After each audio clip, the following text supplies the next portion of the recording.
વાઘોડિયા તાલુકાના લીમડા પાસે પારોલી સેવાશ્રમ હોસ્પિટલના કમ્પાઉન્ડમાં જૂનો સર્વે નંબર 983 અને નવો સર્વે નંબર 1356માં દલિત સમાજનું સ્મશાન આવેલું છે. તે ઘણા વર્ષો જૂનું છે. દલિત સમાજમાં મરણ થવાથી સ્મશાન વિધિ માટે દલિત સમાજના લોકો જતા હતા, ત્યારે પારોલી સેવાશ્રમ હોસ્પિટલનો ગેટ બંધ કરી દેવામાં આવ્યો હતો અને 4 કલાક સુધી મૃતદેહ બહાર રહ્યો હતો. પારોલી સેવાશ્રમ હોસ્પિટલ તથા કોલેજના મેનેજમેન્ટ સ્ટાફ દ્વારા કહેવામાં આવ્યું હતું કે આ તમારું સ્મશાન નથી, અહીંયા અંતિમ સંસ્કાર કરવા દેવામાં નહીં આવે, તમને બીજી જગ્યાએ સ્મશાન ફાળવેલ છે, એમ કહીને રોકવામાં આવેલા હતા.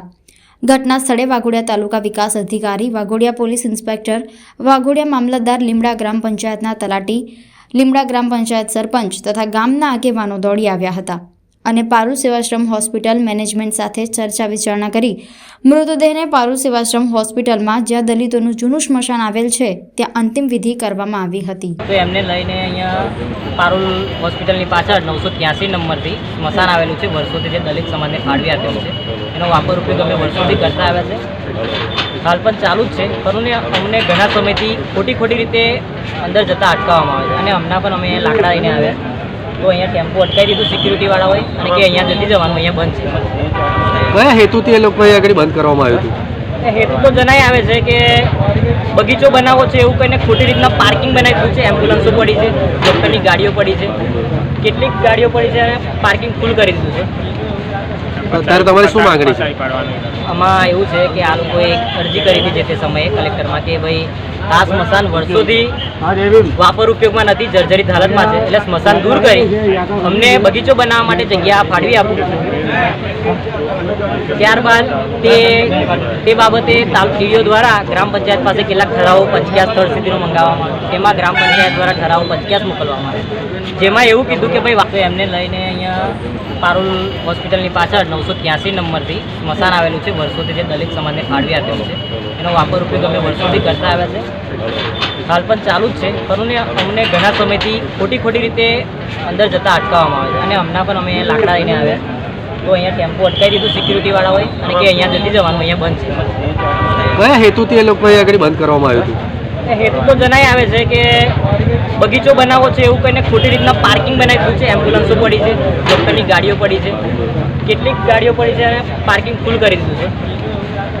ત્યારે તમારી શું માંગણી છે? આમાં એવું છે કે આ લોકોએ અરજી કરી હતી જે તે સમયે કલેક્ટરમાં કે ભાઈ આ સ્મશાન વર્ષોથી વાપર ઉપયોગમાં નથી, જર્જરિત હાલતમાં છે, એટલે સ્મશાન દૂર કરી અમને બગીચો બનાવવા માટે જગ્યા ફાળવી આપું. ત્યારબાદ તે બાબતે ટીડીઓ દ્વારા ગ્રામ પંચાયત પાસે કેટલાક ઠરાવો 50 સ્થળ સુધીનો મંગાવવામાં આવે, તેમાં ગ્રામ પંચાયત દ્વારા ઠરાવો 50 મોકલવામાં આવે, જેમાં એવું કીધું કે ભાઈ વાપર ઉપયોગ ચાલુ છે સ્મશાનનો અને ગ્રામજનો આગળ પણ આનો વાપર ઉપયોગ ચાલુ રાખવા માગે છે. જેથી આ લોકોને કંઈક પરવાનગી નહીં મળી હોય તો આ લોકો કંઈક હાઈકોર્ટમાં ગયા અને હાઈકોર્ટમાંથી આ લોકોની અરજી પર 3 મહિનાની સમય મર્યાદામાં યોગ્ય નિરાકરણ લાવવું. તો તે બાબતે ટીડીઓએ તેના ઠરાવો અને 50 એ જ રીતે મંગાવ્યો ગ્રામ પંચાયત પાસે. ગ્રામ પંચાયતે તેના સમય મર્યાદામાં ઠરાવો 50 મોકલી આપ્યા કે ભાઈ આ સ્મશાન દલિત સમાજને ફાળવી આપેલું છે, વર્ષોથી અને વાપર ઉપયોગ કરે છે અને આગળ પણ કરવા માગે છે, એટલે અમારે સ્મશાનને દૂર કરવા માટે સંમત નથી. એવા ઠરાવો 50 મોકલી આપેલ હોવા છતાં ટીડીઓએ સમય મર્યાદા પત્યા બાદ 4 મહિના બાદ કંઈક ઓર્ડર કર્યો કે ભાઈ અમને દીપકભાઈ વણકરનું જે મૃત્યુ થયું હતું તેના પાર્થિવ આજે પારોલ હોસ્પિટલની બહાર સવારથી મૂકવામાં આવ્યો હતો. જે જગ્યાએ વણકર સમાજનો અનુસૂચિત જાતિ સમાજનું જે સ્મશાન છે એ સ્મશાન પર આ હોસ્પિટલે કબજો કર્યો છે અને એવું ચોખ્ખામ ચોખ્ખ પોલામપોલ કરીને એ ડેડ બોડી રોકવામાં આવી હતી કે ભાઈ અહીંયા તમારે બાળવું નહીં અને બીજી કોઈ સ્મશાનની પણ વ્યવસ્થા કરવામાં નથી આવી.